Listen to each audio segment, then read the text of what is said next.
Miq të dashur, jemi në këtë atmosferë shumë festive për të pritur vitin e ri e për të lënë pas vitin që po na shkon me shumë energji, me shumë buzëqeshje dhe më e rëndësishmja me shumë muzikë. Të ftuarit e mi sot janë shumë special për mua. Kam të ftuar Niazi Thaçin dhe Anita Azirin. Mirë se erdhët. Shumë kënaqësi të ndaj sot bisedën me ju. Mirë se të gjetëm Lisa, kënaqësi dhe për ne. Do ta nis këtë bisedë me Niaziun për shkak se kam një pyetje shumë të rëndësishme. Çfarë ndjesi është të kesh mbesën më të mirë në botë? Wow! E dhja që këtë pyetje do të më bësh, po është një traditë, si duket, është para ekraneve. Edhe kjo është e tëra që duhet të them. Lisa është një vajzë mrekullueshme, që inshallah do të bëhet traditë familjen tonë. Ja, kjo është. Besoj që duhet më shumë. Faleminderit shumë për këtë fjalë, shumë e vërtet. Atëherë t'ju pyes si ka qenë ky vit për ju, si në aspekt personal, ashtu edhe në aspekt profesional, si kaluat në këtë vit? Kush para? Unë aty. Ky vit për mua ka qenë me shumë risi, me shumë gjëra pozitive, me shumë projekte, kështu që ka qenë një vit i lodhshëm, mirë po me kënaqësi. Do me thënë, duke marrë parasysh atë që çdo herë njeriu puna nuk e lodh. Kur punon me atë dëshirën dhe vetbesimin që ka në vetë dhe që don të arrijë një qëllimit, do me thënë e arrin atë dhe për mua ka qenë një vit i suksesshëm, vit i mbar, normal ka pasur edhe ato sakrificat e trazirat, si thonë, po ishte për mua një vit ku unë realizova shumë ëndra që kam pasur kohë më parë dhe kështu që shpresoj që të vazhdojmë edhe në vitin që na pret në vazhdim. Shumë e bukur kjo, Anita. Për ju, Niazi? Pa që të them, si duket i përmbushit gjitha i përmbledhe me një fjalë, Anita, për shtu në vazhdimësi si çdo vit, nuk i ngjan viti vitit, për edhe ky vit ka qenë mirë, thëmë drejt, i begatshëm, me punë, me gjithat mirat që na sjell Zoti, duhet jemi falënderues shumë, edhe për vitin e ardhshëm do të shohim. Të presim, të shohim, të presim, e rëndësishmja është puna me të gjitha, të ndalim edhe pak tek Anita, të kemi parë shumë aktive kohës së fundit, si me korin e grave të uta, të kemi parë shumë në pozicion në skenë gjithmonë. Cili ka qenë momentin ndoshta më i rëndësishëm i karrierës tënde që ka ndodhur gjatë këtij viti? Do t'i veçoj dy momente, ai kryesori dhe ai personalimi ka qenë realizimi një projekti ku realizova koncertin tim duke festuar, do me thënë duke festuar, ti themi 25 vjetorin e karrierës sime, ku mbajta një koncert solistik në Tetov me grupin Artemis, që ishte një ëndër e kakmoshme, po nga rrethanat ja erdhi, do me thënë, koha që unë e realizova, ta të veçoj në veçanti.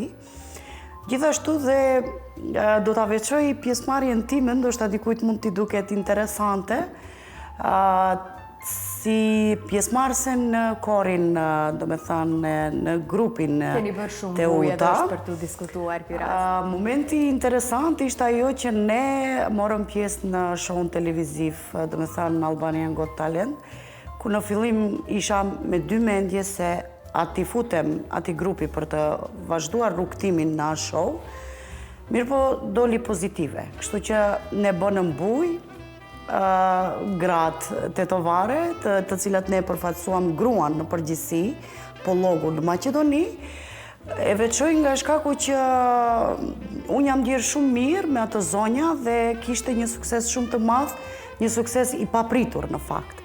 Dhe kështu që shpresojmë që të vazhdojmë edhe finalen, që na ka mbet, do me thënë, edhe faza e fundit. Kjo është, do me thënë, dy momentet apo dy gjërat të sukseshme që unë i kam pa gjatë këtij vitit. Ju uroj shumë suksese. Ka edhe shumë të tjera. Keni shënuar suksese të mëdha, sidomos me korin e grave të uta, edhe keni treguar shumë edhe për figurën e gruas, po sidomos për figurën e gruas këtu në Maqedoni, për shkak se nuk flitet shumë për sukseset edhe të gjithë dhuntit që kemi. Dua të di çka do të lini pas nga ky vit, çka nuk do të merrni në vitin që vjen. Do flasësh? Ky vit që vjen, çfarë synojmë Çka nuk do të marrësh me vete. E më pas më tregon për synimet e tua.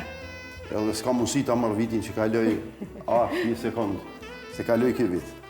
Por për vitin tjetër, unë them vetë për vete dhe për punën time që kemi bë goxhan një periudhë gjatë, thuje 40 vjet, kemi bën shkputje këtë vit pak me forca të reja pak të fillojmë vitin tjetër, të fokusohemi pak ma ndryshe, të punojmë, se me të vërtet është dash një pushim të abojmë kështu, se është lodhje, edhe besoj që edhe Anita e din vetë që sa sakrifica ka kjo puna jonë, se mendoj ndikush let është, e ka let një azive, e ka let Anita, po asnjë punë... Marrin mikrofonin edhe dalin në skejt. Asnjë punë nuk është e letë. Sa letë. Rregullisht i do këtë dikuj punë e tjetrit, ma e letë, shtoja. Shumë e vërtet, ja.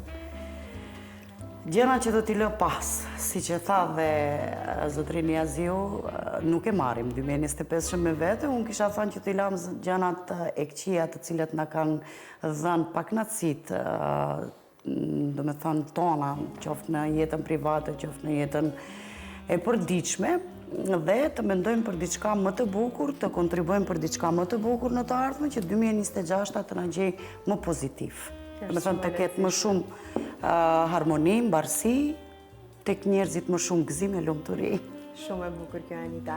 Unë dua të përmend diçka shumë kyçe në jetën time, për gjatë fëmijërisë time unë kam pas një fëmijëri shumë të bukur, për shkak se Daja na ka rrit me muzikë, na ka rrit në harmoni, na ka rrit me momente shumë të bukura dhe unë këto i mbaj me vete për gjithmonë. Dua ta di çka do t'i kishe thënë vetes nëse kthehesh pas 10-20 vite apo edhe më gjatë për atë që je sot. Do ta bëj atë njëjtën punë, se këtë punë e kam pas pasion ta njëjtën, e kam dash, se një punë që nuk e dën, edhe nuk mundesh me realizu asnjëherë. Njëjtën do ta bëja, por do të mundohesha shumë të fus edhe mesat e fëmijët në këtë punën time, po pak më ndryshe. Pak më ndryshen. Edhe inshallah viti tjetër na zën pak më të mirë, pak më freste, pak më punëtor, me shëndet më të mirë, edhe me fat më të mirë. Se është një thanje shumë më e mirë, një Titaniku kur ka ra atëherë 1912 me 14 prill, thot shpëtun ata që kishin fat, edhe të tjerët ishin shëndosh. Thot shpëtun këta që kishin fat. Fati është shumë e rëndësishëm, shumë e vërtet. Për fund dua të di një urim, të dëgjoj një urim të bukur për publikun për vitin që vjen. Të shpërndajmë pak pozitivitet edhe gjërat bukura për ta, çka do t'i thoni publikut. Anita, çfarë do thuash ti? Unë thjesht mund të them që